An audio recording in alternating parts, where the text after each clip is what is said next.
Thanks, Edith. Yeah, no problem.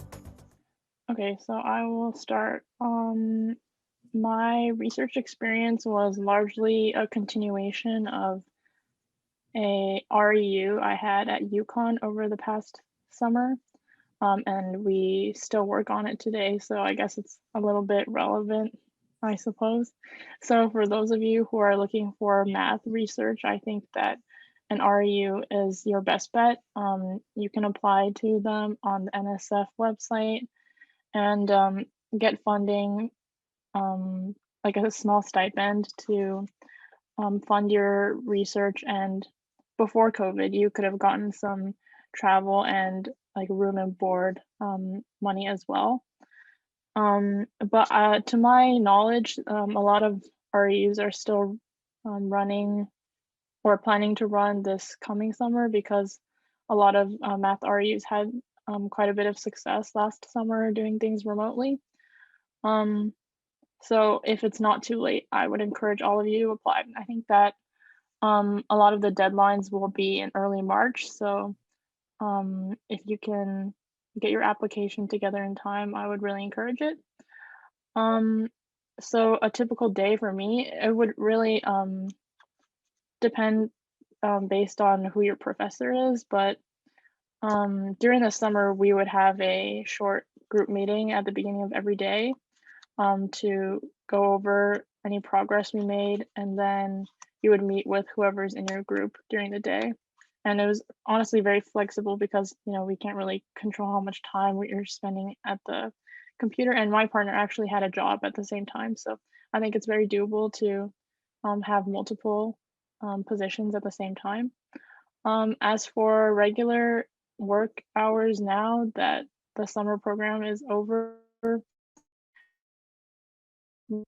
intended to work every week for a couple of hours, and that hasn't really happened. So now we do every 2 weeks. So our goal is to have some publication. For those of you who are not American citizens, it might be difficult to get into an SF program, but I would really encourage you to like cold email some of these professors, especially if you're willing to fund yourself, because they are always open to finding new students, and they are very happy to teach you everything that they know, and you don't really need to have a super strong background in whatever research topic they have. Okay, that is just, I think I've gone on for too long, so I will pass on the baton. Yes, I'll share my screen. I have a few slides.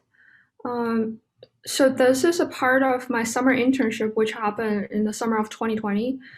My research project was on Gaussian process for anomaly detection.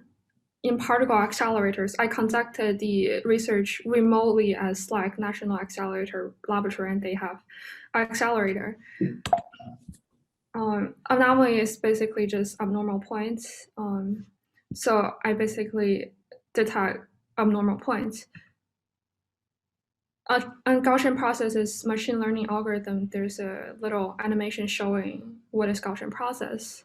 This is going to be fast, not too technical. And we basically built the code. Those are the standard process to construct a mathematical model in Gaussian process. And this part illustrates the critical work in this project, which is derivative prediction. So the critical part in this project is not about implementing those methods already existed in Python library, but the critical part is about implementing something new. The prediction of derivative was discussed in a paper unrelated to physics. And we basically took that idea and developed our own algorithm and implemented the algorithm in a Python program. So here's the result. I applied the program on accelerator data, and I was able to detect anomaly. So about COVID time, so this is my poster session. This is me next to my poster. It's quite weird, like you won't expect this before COVID, right? This program is through internship, a program at LCL as which is Linux Coherent Light Source at SLAC National Accelerator Laboratory. And Alice mentioned that NSF REU programs can be hard to find for international students.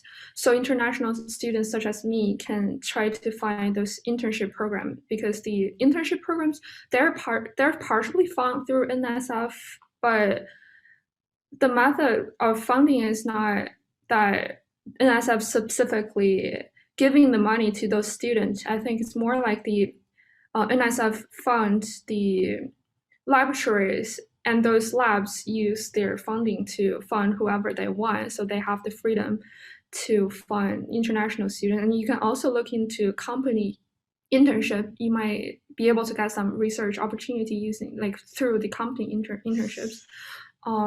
My typical day, this is interesting. So I live on East Coast, and SLAC National Accelerator is in California. So during the remote working last summer, my typical workday starts about like 12 p.m. lunchtime. And in the morning, I was able to do something on my own. Sometimes I would do some work that my supervisor assigned. Sometimes I would go to River Campus and practice piano in the morning.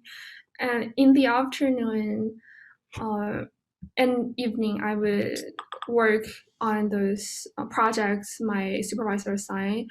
And sometimes I can go to like 11 p.m. It was challenging.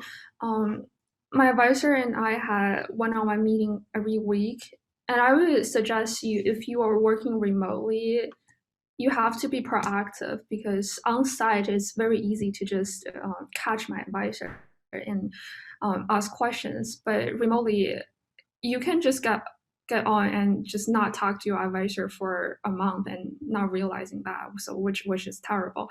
So you should be proactive, and don't wait till the supervisor to catch you. You have to catch them. I think that's my advice. Yeah. Oh, and then I was lucky to attend the virtual seminars and colloquiums at SLAC. They have those designed for interns. So even remotely, try to find opportunities like that. Yeah, that's it. Okay, so moving away from STEM, all my research experience is in psychology, and it's been at U of R because I've had to like work to make money over the summer, so I couldn't participate in research. But I got involved in research freshman year. I took Psych 101 with Chris Nemec in the fall, and towards the end of the semester, I went to his office and was like, here's what I'm interested in. How do I get involved in research? And so he told me, like, reach out to people whose work you're interested in. And by the way, like, here's a project I'm working on. Do you want to help? And I was like, sure. So for the next 2 semesters, I was a research assistant for him, which pretty much just involved like sitting in the lab with participants and passing out surveys. But like getting that introduction to the research environment is helpful. And it also helped me build a relationship with the professor that I was able to then use to make a poster using data he had collected a couple years ago to go to the Self-Determination Theory Conference in the Netherlands as a sophomore. So like, even if you get involved with research that's kind of like not super involved, that can still be useful. Of course, like try to find meaningful experiences, but it's okay if you can't. And now I'm working on honors research for the psychology department. We're looking at why employees do things like play Candy Crush or like go on Facebook instead of working. I should have said that within psychology, I'm interested in industrial and organizational psychology, which is like the intersection of business and psychology. So like motivation, employee engagement, stuff like that. And hopefully I will continue doing research in grad school next year, admission pending. As for an average day as a researcher, the work I do is like, I don't have like set hours every day. It's kind of like work on things when I want to, meet with my advisor when I feel like I should. So that's been pretty chill. I had the opposite experience of Yue, in that I'm from Seattle. So at the end of last semester, after we had gone home, I was trying to coordinate meetings with Chris, my advisor, that weren't at like 6 a.m, because I was not up at 6 a.m, even though that was a perfectly reasonable time for him, because that would be 9 over here. Yeah, that's about all I've got. My email is in the Google Doc. I'm also a peer advisor for the psychology department. So if you want to reach out about non-research related stuff, like what classes are good and whatnot, hit me up. Thanks. My name is Drusilla. I am a junior majoring in statistics. I recently just declared, but I initially was a public health EP major. Well, the research I was doing was in the social sciences in public health. And I got started with that after I was enrolled in Public Health 101 with Professor Elio, and I really enjoyed my experience, and I reached out to her, going over to Saunders and talking to her about the research she was engaged in. And, she just said, okay, I have something in mind. And she was working on HIV stigma research. And she said that would be a perfect role for me. And at the time, I didn't know I had an RIG, which is a research and innovation grant. So you usually just check on that because you get it once you enroll, and sometimes you just don't know if it's there or not. So I got that, and that's what I used in the summer. And then and that was the summer 2020. And after that, she's been paying me off with another grant that they got for the research. So a typical work day for me, especially during the summer, because I was on campus, because international students were allowed to stay. I would work on my own time, but we had weekly meetings, and there we would set up, different tasks, and then we'd meet on a Zoom call. I think it was Friday, and just go over what everyone's accomplished, what everyone's done, and that was really helpful. And just it was fun to talk to people after being locked up for so long.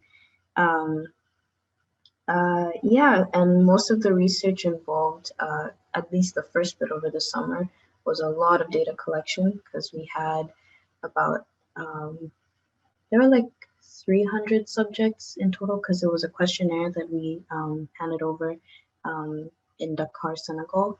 And it was sex workers, it was men who have sex with men, which is a public health term for essentially, it's a behavioral term as opposed to preference. So and we did a lot of translating from French to English, and data analysis after the fact. The qualitative research that was really interesting, because you take interviews and you try to make sense of them and create scales and all of that. It was really cool. My advice is with research, especially when it's remote, just try to stay engaged, try to block out time in your schedule to do the work, especially if your professor's not on your case all the time. They're just really impressed if you show your own initiative, and they're always involved.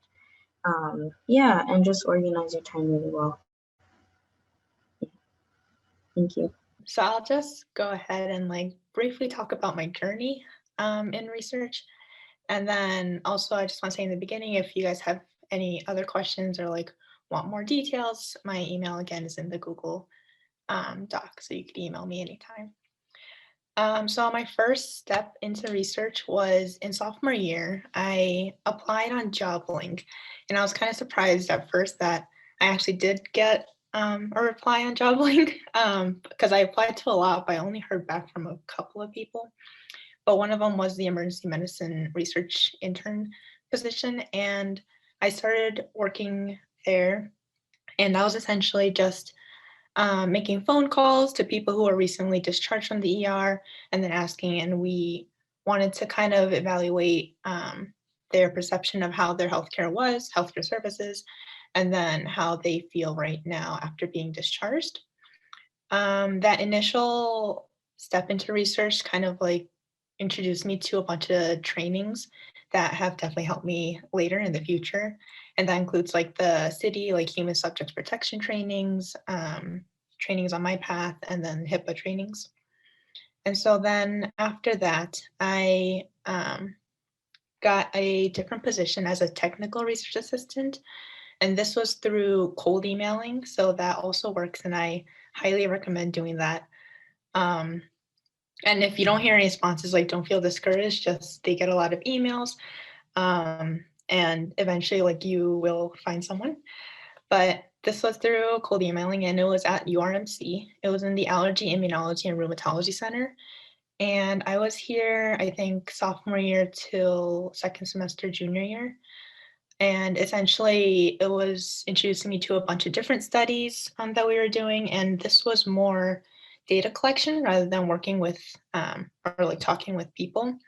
And so I was working on like eRecord and Datos, which is another platform to enter data from different surveys and different tests that other people have done, other people on my research team. And so then there is that. But then the two main ones that I wanted to talk about are two things I'm doing right now. So the first one is a clinical research assistant position in CHET, the Center for Health and Technology. That's in the Saunders Research Building. And essentially, this was kind of luck to me, I think, because it was in freshman year, I joined the club called MAPS, and they had a mentor-mentee like matchup thing with current med students. And so I was like, okay, yeah, sure, like nothing to lose. So I just signed up for that and then met with the current med student, and he actually introduced me to the PI that he was working with. So then I got in touch with that PI, and then that PI actually got to like set up something with a postdoc that he was working with. Anyways, so in the beginning, we essentially looked at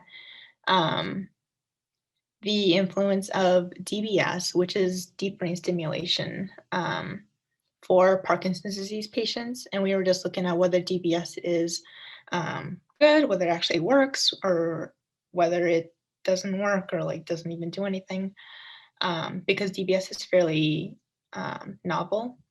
And so then after that, we also looked at comparing like the current drug developments for Parkinson's disease patients, and then seeing whether that actually fits into like what Parkinson's disease patients need.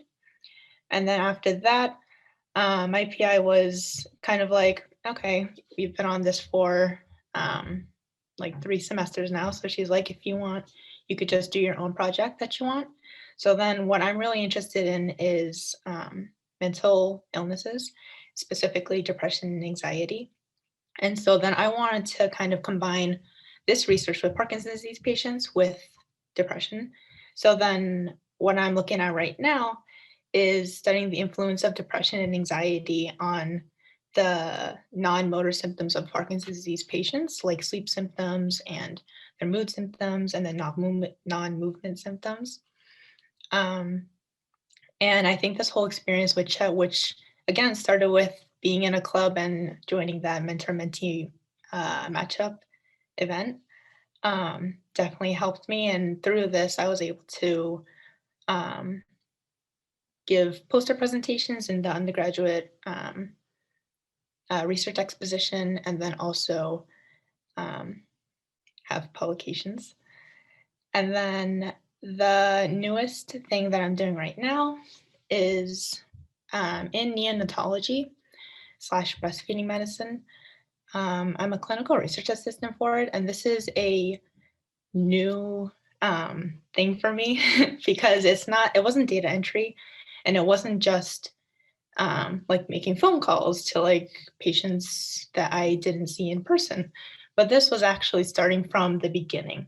So we were like working on a study all together, and we started with only like a research team of 3 people, and so then we had to build all the study documents. We had to get the IRB approvals and make all the forms and consent forms, and then just go through the whole protocol for the studies.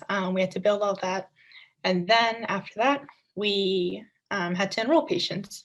So then what I usually do on a daily basis, I work on this 20 hours a week, and I go in Monday to Friday.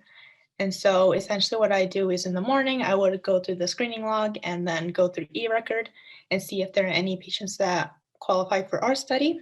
And then if they do, then I'll put them into a separate document telling myself that, okay, we're gonna look at these patients today. And then I would go down to the NICU and then go around to the patients who qualify for our study and then tell them our study. And then if they're interested, give them a consent form and then enroll them.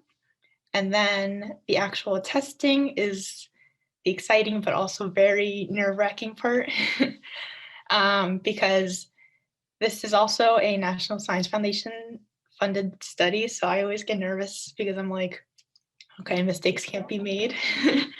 But during the testing, of course, you have to make sure that like everything's in order, everything is clean, everything goes exactly according to the protocol. And so then we would work on that. And that testing, each one would be about 2 to 3 hours. And so then usually per week, we would have like 2 to 4 moms that we would test. And then after that, we would have to do all the data analysis and the data uploading and wrap up and everything. So then each week for that position, it would be enrollment, testing, and then wrap up. But yeah. So that's my research journey. Yeah, hi everyone, my name is Ars, and I want to continue the thread that Sue was just on, saying that like you don't have to take one way into research. And what I want to tell is like you don't have to be on the same thread when you leave doing undergraduate research. It takes you to a variety of places. For me, it's crazy because I entered just like doing research, thinking I was like, oh, I want to do a PhD, you know? Dr. Gamagami is here. So I'll start with, you know, I was working in Dr. Chen's lab, researching population genetics, and I loved it. But like for me now, I'm planning on going to law school. And that's like, that just does, you know, you are so involved in like biology research. How does that happen? So it's just like, I contacted Dr. Chen. She was one of the newer faculty, and I just really liked the way she was working with stacks to like, she works with this very small bird called the Florida scrub jay, and she like tries to understand what's causing it to be endangered and how can we make the environment a better place for it. And I was like, this is fascinating. I love statistics. I just taken stats 212, which is like an intro level stats course, but I thought that I knew all the stats in the world. So I was like, okay, let's go mean, median, mode. There we go. However, there was a big learning curve, which I didn't anticipate, but like I got over it. And like, as that happened, as I started researching more and more, I got involved in psychology research, which is my other major. And that was also fascinating because that's where I was looking at children's moral concerns. So my honors thesis for my psychology focuses on how how gay, lesbian, and bisexual children come out to their peers and like what drives them into coming out. Taking the stats portion from Dr. Chen's lab and taking this human interaction from Dr. Ellen Bass's lab, which is the social cognitive development lab, I realized that like I don't want to go into just one field, but rather go in some place where like I can make policy, like legislature, which is data driven, something I feel like lacks today as we like look around us. A lot of our policies are not based on sound data. And like these policies affect me and you. Take policies, for example, related to abortion or like reproductive rights. They are not grounded in things that actually matter. in a lot of places. And that's what I want to change. I want to like use data that affect real people in this real world. And to do that, I need all the research experience I can get now. And I want to apply it in a totally different place, which is law school. So that is my spiel, you know. So like, if you feel like your research is taking you someplace which is like not destined, like I know you want to go to med school, you know, or you know you want to get a PhD, or like if you feel like you want to go off the beaten path, definitely look into that. It's going to pay off. Okay, great. I'm just going to jump right in. And I'll second Ars in saying that your research journey doesn't necessarily put you on a track to a specific end. Oh boy, now I can't. Oh, here it is. Okay. So I'm from the Chicago area, and then I came to Rochester, and that's where my first research project was. But then research also took me to Ghana, Peru, and now back to Rochester. So I'll kind of take you through that and take you through the various things, various types of research that I've worked on. They have a lot of long names: ethnographic research, archaeological research, structural research, archival research, literary research. So like, what do these all look like? What am I actually doing when I say I do these types of research? Well, a lot of different things. And it often seems kind of incoherent. I'm doing interviews, but then I'm like working with human remains and doing osteological research. And then I was literally digging in the dirt to do excavation. And then I was doing 3D CAD modeling on a computer. And then suddenly I'm back in Rochester and working on the Seward family digital archive and doing genealogical research. And so it's all over the place. And I've got some pictures here to kind of give you a look at at the diversity of what my research journey has been. On the lower left, this osteological research, I was working with human remains in Lima. And then on the upper right, I did some CAD drawing or AutoCAD drawings about restoration, how historic buildings have to, or rather the negotiation that has to happen when there are historic buildings but modern needs. And then at the same time, I've done just traditional research, presentation based. In the middle, you'll see me. This was my first research project, and it was about Lewis Henry Morgan, who's a Rochesterian, whose manuscript collection we have in the rare books department. And so all of this is like, whoa, Anna, maybe you should just pick something. As you can tell by me being a triple major, I have a hard time picking things. But it actually is a little bit more coherent. So I have a couple tips. I've kind of narrowed it down. I've done these different research things, and they kind of make sense. I see that there's something in the chat. Oops, okay. They were asking what year you were, and Ars answered. Oh, I'm a senior. I can't see the chat with my screen share up. I'm a senior.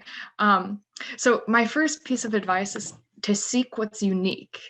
So this first research project I got into, this Morgan project, I only could have done that here at the U of R. Nowhere else has his manuscript collection. He didn't live anywhere else. He was a Rochesterian. And so finding something and saying, hey, I can't do that anywhere else, and just getting into it for the novelty and taking advantage of the situation I was in now was really great. And the same thing was true when I did this restoration research and the osteology research I show in the other two pictures. Those were things that I couldn't have done anywhere but Lima. I was really in the space, taking advantage of what my environment had to offer. My second piece of advice is echoing what others have said. Send the email. Email will be your best friend. Just if something interests you, reach out. You don't have anything to lose. My third piece of advice is put in what you want out. I've got a lovely non-example picture. I wasn't actually sleeping, it was break. But it's a fun picture. If you really want to get a lot out of research, definitely be willing to put a lot in. The more opportunities you take, the more experience you get. It shows your advisors or your mentors that you're a hard worker, that you want to learn, and they'll kind of respond in kind. It's reciprocal. My fourth piece of advice is to get out of your comfort zone. I did not know if I would enjoy spending 8 hours digging in the dirt, as you can see in this picture. I loved it. My smile says it all. And so it really pays off to try new things. You learn new skills, and even if you don't like it, that kind of guides you on the path. And that's kind of the major thing with my very discombobulated research story is I've tried a lot of things, I've put a lot of effort in, and even if I don't end up doing structural engineering research like you see in the upper right, I know to kind of like turn and focus on something different. My last point kind of relates to this whole COVID thing, is to roll with the punches. Sometimes your research doesn't really happen as you expect it to. So in the top picture, this looks really archaeological. It's Ghana. You can see the dirt. You can see the nice shade that we've created for our lovely excavation. And it was not a lovely excavation because the excavation was completely sterile. That means there was nothing. We did not find a single artifact. And that's because there had been construction that we didn't know about. And so it was just plain dirt. And so we had to pivot. And the pivot had to happen before COVID. It just happens sometimes. And so with COVID, it's been an extended pivot. But if you roll with the punches, you can learn different things. So now I'm at kind of the end of my undergraduate research journey, and I've taken up my own project, and I'm doing a thesis at the City of Rochester Public Market, doing anthropological research, talking to people. And I thought it was going to be very based in interviews and participating, maybe even helping at someone's stall. But now with COVID, it'll be a little different. And what I'm doing is situating the observations I've already made at the public market with a broader discourse on other market spaces. So I guess my last bit here is that even these disparate projects kind of lead to a snowball. If you do one research project, maybe you learn a skill that's relevant to another project, even if the content doesn't match. And so even if your research experience isn't directly related to what you anticipate or directly related to what your future holds, you learn skills and they help direct you to maybe a more focused path. And that's how it was for me. And yeah, it'll in the end give you confidence to seek out opportunities that are the best for you, or even create those for yourself. I just wanted to start off by saying how nice it is to speak after Anna and Ars, because Anna was my first year RA and Ars was my second year RA. So I've had some really nice role models to look up to. And also, if I'm looking down, I wrote down some bullet points that I just wanted to share.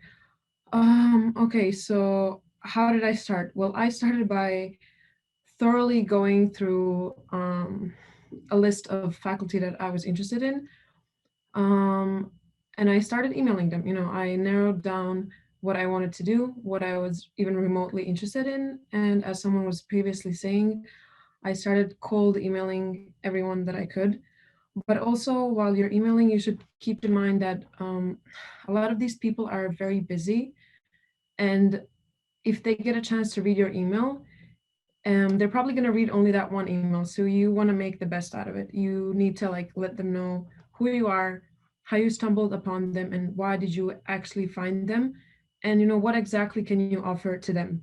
Why is your presence in that lab, in that research study going to be beneficial? they might only find 5 minutes to read that email, so you have to make your best shot. And well, through some of that emailing, I had my first experience here as a sophomore, and that's where I stumble upon my second point, which is that sometimes as undergrads, we tend to think, any research experience is a good research experience. But what I experienced as a sophomore was that you need to learn that your time is valuable, like you should not be taken for granted. And I had an experience in which my PI was not completely transparent, and I kept asking how will my time be compensated, through credits or through money or something, and we just didn't have any common grounds. So that's one experience that also like teaches you something. And I kept thinking to myself, oh yeah, I'm still learning something, I'm still doing something, even if it's just like volunteering. But I think like we should value our time, and like you should know that like even if you're just an undergrad, you still have ideas, you still have some great things to give to that lab. Then after that, I was lucky to find a brilliant PI, Dr. Calvi, in the Wilmot Cancer Center, and I've been working with her for some time now. I'm doing research in the area of stem cells, more specifically the ones that form blood and bones. And what I'm trying to research is how aging and radiation affect them. So when it comes to that, there's a few things that I wanted to say about organization. So I'm studying BME, which by itself takes a lot of time. I wouldn't say necessarily it's really hard, but it's just very time consuming.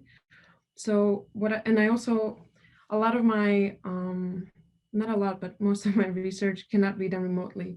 I have to work with mice, I have to be actually there. Sometimes most of the time it's really time sensitive. So I have to be there the entire day, like wait for some time to do something. So what I've started to do is somehow, try to combine my schoolwork and my lab work. I come in the morning, I do some of the things, then I stay. I have a nice lab space so I can watch my lectures there, I can do my homework, do my readings. So to kind of minimize that time going back and forth to the hospital, because it's not so close, it's also cold. So that's one thing I've started doing. And I've started pretending that my research is a regular course that I have. I'm gonna input time slots in my schedule that I'm gonna dedicate to it, because otherwise, I don't know, everyone functions differently, but for me, I've seen that if you dedicate, specific time slots, you're more likely to stick to them and you're more likely to be productive. What else? Yeah, well, it's also, I think I was really lucky with my PI that she has immediately involved me in all aspects of the lab. So on Mondays, we have a lab meeting that is only for our lab. On Tuesdays, I have a lab meeting that is individual with her. And then on Thursday, early mornings, we have another joint lab meeting, which is with a few other labs that we work together with. And it might seem like it's a lot, but it's really useful because basically every week I get to see someone else present. I get to read a few papers. I get to sometimes present something on my own. And not every single time that you're in those lab meetings will you understand perfectly what's happening. But it's a lot of useful skills. It's a lot of professional networking. And in my lab, I'm the only undergrad. So at first it was a lot of pressure, but then you start to kind of leverage all those things that everyone is more experienced than you are. And it becomes, really wonderful. Besides from that, I also wanted to say that there's a lot of maybe local ways that you can get involved. I'm speaking purely for, like medical research and what I know, but sometimes maybe it's just like knowing a friend, a family friend, or someone who's doing something that you're interested in, having a local clinic or a local anything that you can visit and try to ask if you could do something for them, if like you could get involved. It's really good when it's through U of R, but it does not always have to be. There's many pathways. And yeah, I think there's one more thing that I wanted to say, which is as I'm an international student, sometimes, funding and a lot of these things can be an issue. So there's great resources. One of them that has been helping me through my undergrad career is Current Center, which is a center for first-gen, low-income, and minority students. And they can help with things like summer courses that you need to take. They can help with if you need to go to a conference but you don't have the sources, they can really pay for it and similar things. So yeah, that's just one resource that I wanted to share in case there's some international students. And yeah, there's also my email in the Google Doc if you want to ask anything. Thank you.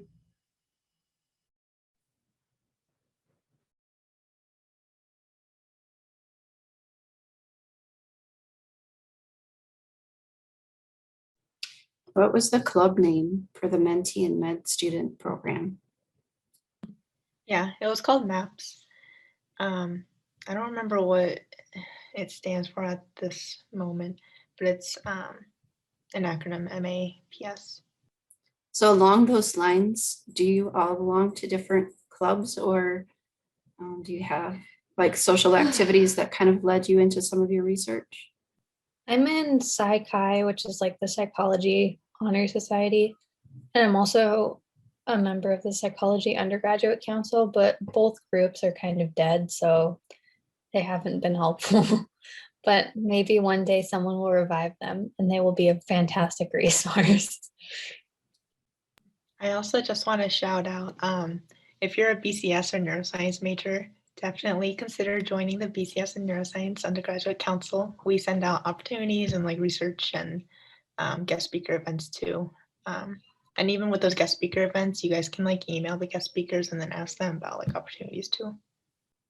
I'm a member of Society of Physics Students and Society of Women in Astronomy and Physics. We are super active and there are professional development events. You are welcome to join even if you are not physics major or astronomy major. Right, so changing that topic, we have another question. Do you attach a lab resume or previous research paper or presentation you did to your like application email or your email for soliciting? I don't know if anyone else is going to answer, but I think as long as it's remotely relevant, you should. Definitely your resume, as I said, that professor might just like skim over that and have a few minutes to read it. So you should definitely attach your resume if you worked with anything or anyone who's in that field and you have a recommendation or a publication, research paper, or anything that like kind of backs up what you said you can offer, definitely attach it. You have nothing to lose. Even if you attach it and they don't read it, it doesn't matter. So definitely, I second Ivana. Add that. I also want to say you kind of want to make it easiest for them because as Ivana was saying, sometimes they might only have like a few minutes to read your email. So then include that resume, include maybe like your availability times if they want to potentially meet, like include as much information as you can, but don't like overwhelm it, but like include that information like your resume and like times and everything. Sometimes I even attach my transcript. Okay, so that sounds like it's a good idea to attach that resume if you have it. So what was the hardest part of joining a lab for the first time? And this is to any of you that are working in a lab setting. See, it was hard for me to understand what the group was doing.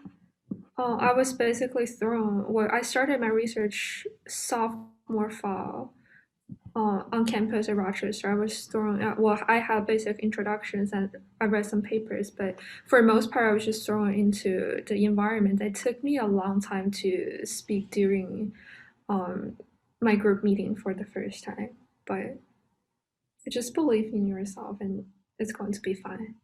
I wanted to add on to that sometimes as I said, I'm the only undergrad in my lab. Everyone else is super qualified in my eyes.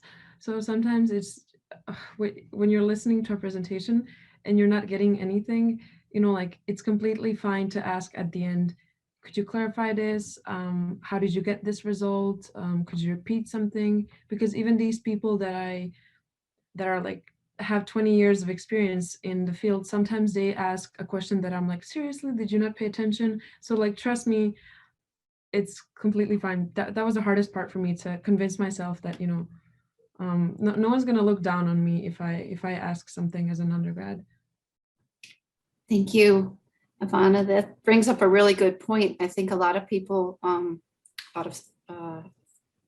they think, how can I start research when I don't have any experience and I don't have a lot of qualifications? And I think that's kind of the point of the university, right? Is we're lifting people up and growing their knowledge in their, so there are other criteria sometimes that cause you to be selected. Perhaps you could speak to that. What do you think were some of the things that your PIs or your advisors looked at when they chose you? Yeah, so for math research, I was wondering, like, how do you get the on-campus research? Like, by on-campus research, I mean like research over the semester, but not like just during the summer. Because I reached out a bunch of professors in math department. They don't seem like very responsible or anything. Like they don't want to like respond or anything. So I'm just wondering, how do you get a research like that? Well, they email more professors and talk to older students because older students know stories about professors. Yeah, honestly, peer advisors are excellent source of information about who is interested in having undergraduates in their lab and, you know, how to approach them. And so you have the brain trust here. So I want to mention a few things that are happening in chat.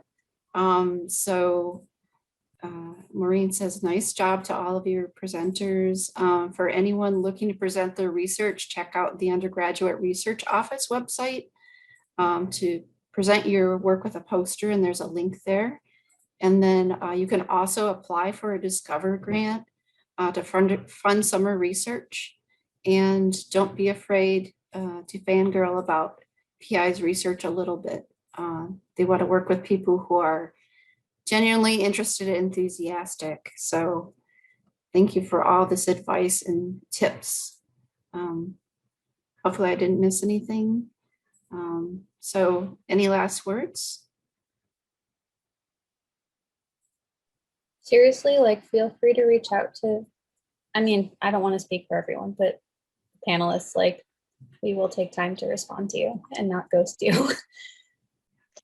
Yeah, and we didn't get a chance to answer the question about how you got chosen or what qualities made you stick out to someone. But I think that's really important, is as an undergrad, you do have qualities that people want. Those qualities are enthusiasm, those qualities are curiosity, those qualities are wanting to put in effort and wanting to learn. And those are really valuable things.